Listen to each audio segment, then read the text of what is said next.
Wednesday. Wednesday, Wednesday. The interesting young girl from the Addams family. Has everybody watched the series yet? Well, don't fret if you haven't. We won't spoil it for you. The new series called Wednesday has caught the attention of many Gen Zs and Addams family fans. Because of its interesting storyline that's full of mystery and of course, Wednesday's whole aesthetic of being goth. Let me tell you a little history about goth. Let's go back in time to 1983. A time when the Batcave Club in London was still young. There, goth style was developed, including a love of horror movies and gothic books, a sickly look, a cush ball of hair, pointy winkle pickers, a mix of fetish materials, and, most of all, a love of sadness. The Hunger, a movie about vampires that starred David Bowie, also came out in 1983. It was the perfect combination of vampires, David Bowie, and Bauhaus, all tied together in a beautiful ode to tragic eternity. The first battalion of dark post-punk bands in the 1970s got their energy from Bowie's character Ziggy Stardust, an androgynous creature that didn't seem quite human.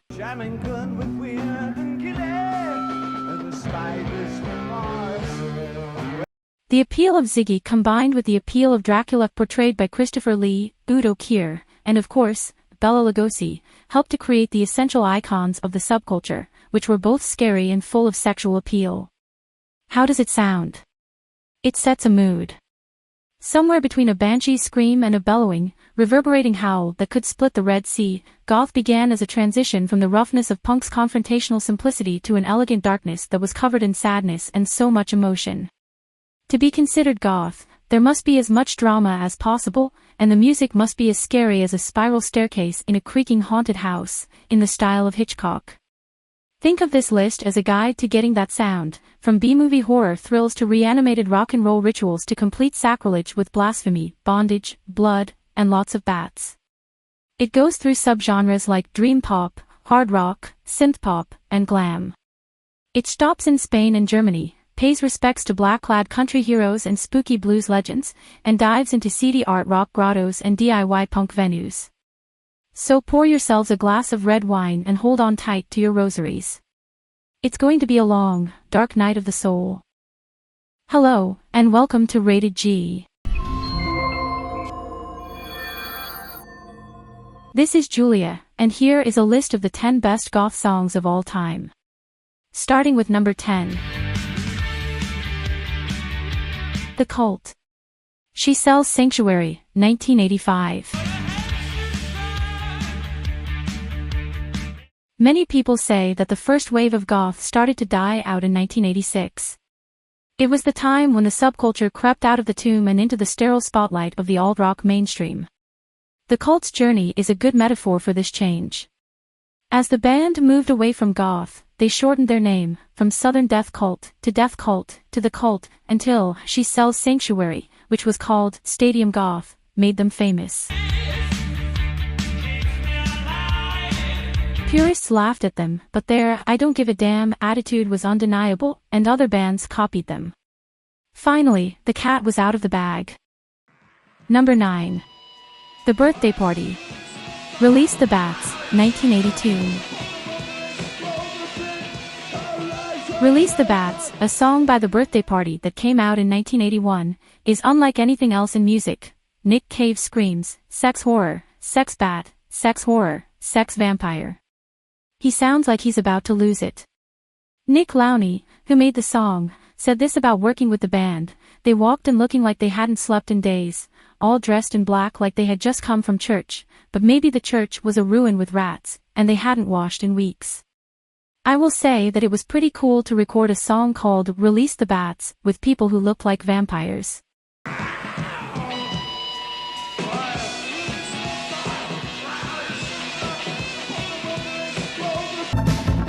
Number 8. Dawn Society. Heaven is Waiting, 1983. In 1984, Heaven is Waiting by the Dawn Society came out. It had all the elements of goth music, like synthesizers that made a moody atmosphere and sad guitars that were smooth and full of a chilling darkness. The title track could make even the most hard-hearted listener cry, and it didn't hurt that baby-faced Steve Rawlings, who was once offered the lead role in a Jim Morrison biopic because of his good looks, could steal those same hearts with his charmingly disinterested attitude and bad boy black leather style. It always works to play hard to get. Number 7. Joy Division. Atmosphere, 1980.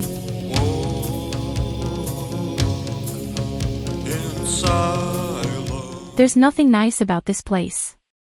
Atmosphere came out in August 1980, a few months after Ian Curtis, the singer for Joy Division, killed himself. It was and still is a very sad song. In Unknown Pleasures, bassist Peter Hook says, "A lot of people say it's their favorite Joy Division song, but it's not mine. It sounds too much like Ian, like his death march or something, and it makes sense that it's one of the most popular funeral songs." Hook's signature bass guitar keeps going while Curtis' bass baritone voice is surrounded by steady synthesizer chords. As Curtis sings, "Don't Walk Away in Silence," the music video by Anton Corbijn, with its cloaked and faceless figures, makes the song sound like a funeral procession. Number 6, The Damned. Shadow of Love, 1985. Dave Vanian has been a vampire his whole life. Before he was a goth icon, the lead singer of The Damned was a grave digger, and he looked just like Udo Kier in Andy Warhol's film Dracula. The Damned was one of the first punk bands in London, but by the mid-1980s, they had changed their style to gothic rock.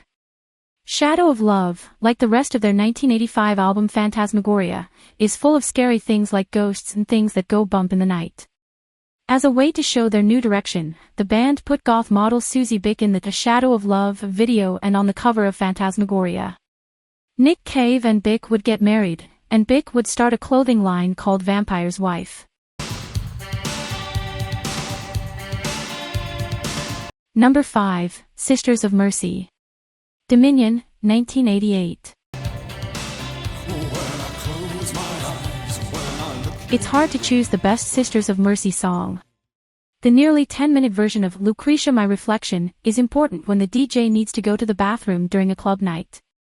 But Dominion, from their 1987 album Floodlands, is the band's best song. It is a towering achievement of goth-pop dance-pop bombast, with booming 80s drum production and a chorus big enough to fill an empty cathedral.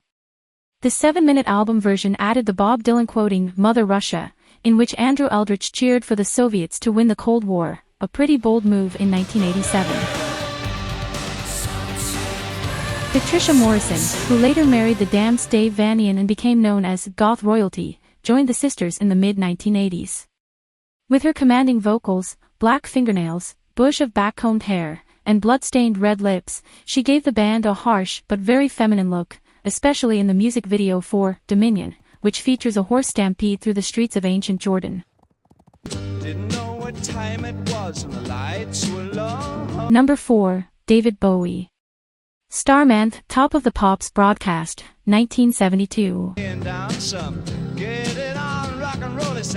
Goth wouldn't exist without David Bowie, and if it did, it would be pretty boring without him. Bowie's performance of Starman, from the rise and fall of Ziggy Stardust and the Spiders from Mars on Top of the Pops on July 6, 1972, changed the lives of the first goths in an instant. The whole goth gang, including Siouxsie Sioux, Robert Smith, Daniel Ash, and David J. of Bauhaus, saw Bowie, the androgynous alien in his gold-accented jumpsuit and burgundy hair, perform those 3 minutes of transformative bliss. In his book Who Killed Mr. Moonlight, David J. wrote about that time. Bowie's visit was a shocking explosion of color and excitement, a galvanizing shock of beauty. 10 years later, a cover of Ziggy Stardust by Bauhaus did well on the charts.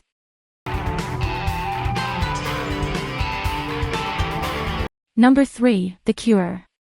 Disintegration, 1989. When you're sad, Disintegration is there to hold your hand and talk to you. It's music for the darkest nights when you're thinking about the worst things. Melody Maker even said that The Cure's masterpiece from 1989 was about as fun as losing a limb. Even though Disintegration was inspired by Robert Smith's fear of turning 30, it's that sense of everything falling apart. The album ended up being the end of The Cure. Smith took control of the band's music and kicked out original member Lyle Tolhurst. The resulting chaos can be heard in every part of the album. The only bright spot is Love Song,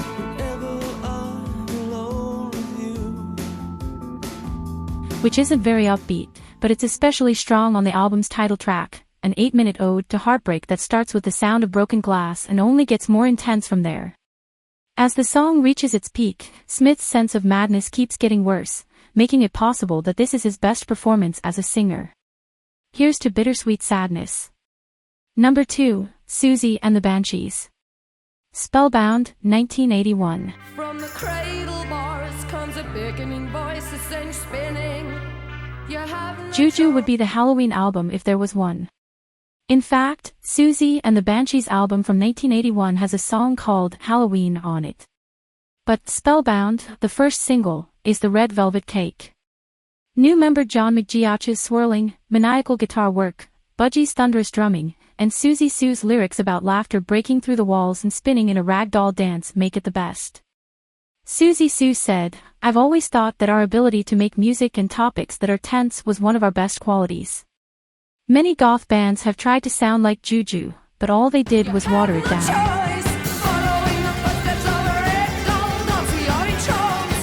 Spellbound is the most witchy of them all. It is scary, but it never goes too far. Before we continue, be sure to subscribe to Rated G and ring the bell to get notified about our latest videos. And at number 1. Bauhaus. Bela Lugosi's Dead, 1982.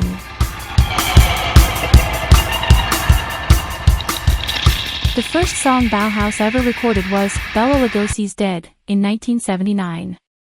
Bassist David J. Haskins wrote in his autobiography, "It was as if we had been playing this strange song for years. Everything fit perfectly, and all of a sudden we had a 9-minute epic that was ready to go. Out of the blue, magic." What a white translucent black keeps back from the black.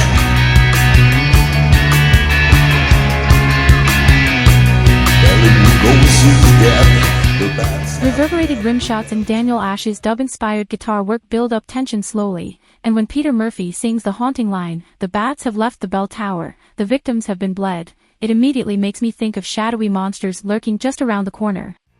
The song is also the background music for the 6 most important minutes in goth history, the opening scene of The Hunger, in which David Bowie plays a horny vampire who stalks his prey while Bela Lugosi's Dead plays in a club underground. The nightlife of people who will never die has never seemed so appealing. Did you enjoy this video? Check out these other clips from Rated G, and be sure to subscribe and hit the bell to get updates on our newest videos.